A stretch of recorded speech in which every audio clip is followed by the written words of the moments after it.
క్రీస్తు పుట్టుకను గురించి తెలుసుకుందాం. సమయము 5 అయింది.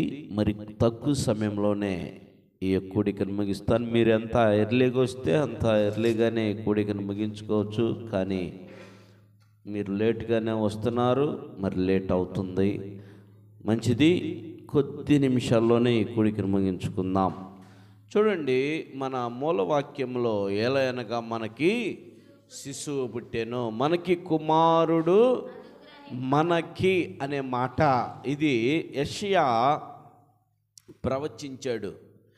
ఎప్పుడు ప్రవచించాడంటే యేసుక్రీస్తు పుట్టుక మునిపే కొన్ని వందల సంవత్సరాలకు ముందు ప్రవచనం జరిగింది ఈ భూమి మీద.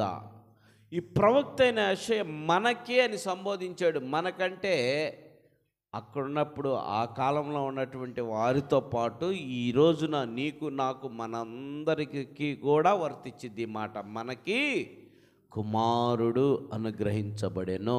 మనం గతించిపోయినాక మన పిల్లల తర్వాత వాళ్ళు చదువుతున్నా కూడా ఈ మాట వాళ్ళకి కూడా వర్తించిద్ది. మనకి అనే మాట, మనకి కుమారుడిని అనుగ్రహించి ఉన్నాడు.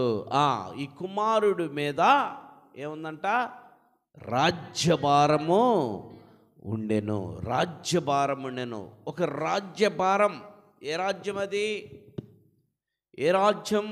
చూడండి, మనం ఇహలోకంలో చూస్తే మన దేశాన్ని కావచ్చు, ప్రపంచాన్ని కావచ్చు, రకరకాల రాజులు ఏలేరు.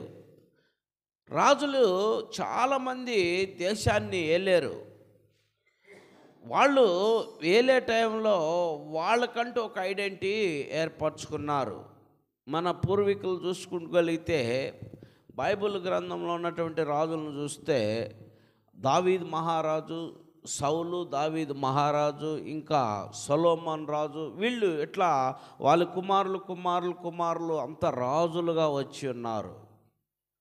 వన్స్ ఇప్పుడు మనం తెలుసుకో, ఒక 200-400 సంవత్సరాల వెనక్కి వెళ్తే కొంతమంది రాజులు ఏలేరు. హైదరాబాదులో రాజులు ఏలేరు. వాళ్ళెవరో ముసల్మాన్. వాళ్ళు హైదరాబాదునే తీర్చిదిద్దారు. అసలుకి ఏ టైప్లో అంటే భలే కట్టడాలు, ఎటు వెళ్ళిన తాజ్మహల్ లాగా లేకపోతే చార్మినార్ లాగా ఉంటాయి కట్టడాలు, ఓల్డ్ కట్టడాలన్నీ. చార్మినారు గోల్కొండ మీద కూడా చాలా చోట్ల చిన్నవి కూడా కట్టడాలు కట్టించారు. ఎవరు ఐడెంటిటీ వాళ్ళు ఉన్న టయాల్లో నిరూపించుకుంటూ వచ్చారు. కానీ ఈ రాజు మహిమ కలిగిన రాజు. ఈ రాజు ఈ కట్టడాలు కాదు, కానీ ఆయన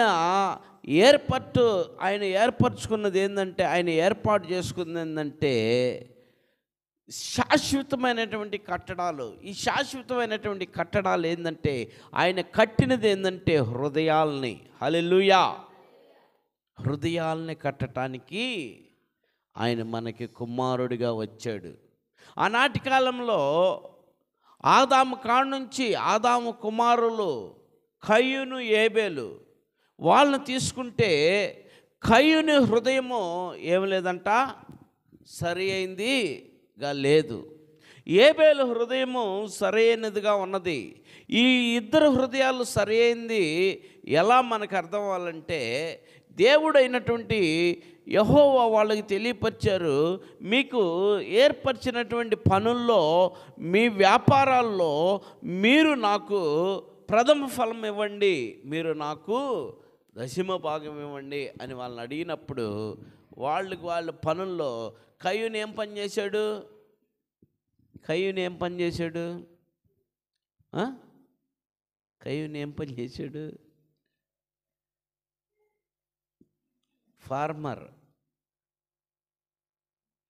పొలం పని, పంటలో. ఇప్పుడు మనం తినే ఫలాలు ఉన్నాయి కదా, ఏమేం ఫలాలు తింటాం మనం? మనకు తెలిసి ఫలాలు ఏమేమి ఉన్నాయి? యాపిల్, ద్రాక్ష, ఇంకా సీతాఫలాలు, మనకు తెలిసి సపోటకాయలు, కొబ్బరికాయలు, తాటికాయలు, ఇవే మనకు తెలిసిన కాయలు. అట్టికాయలు, ఉసిరికాయలు, నేరేడుకాయలు, బప్పస్కాయలు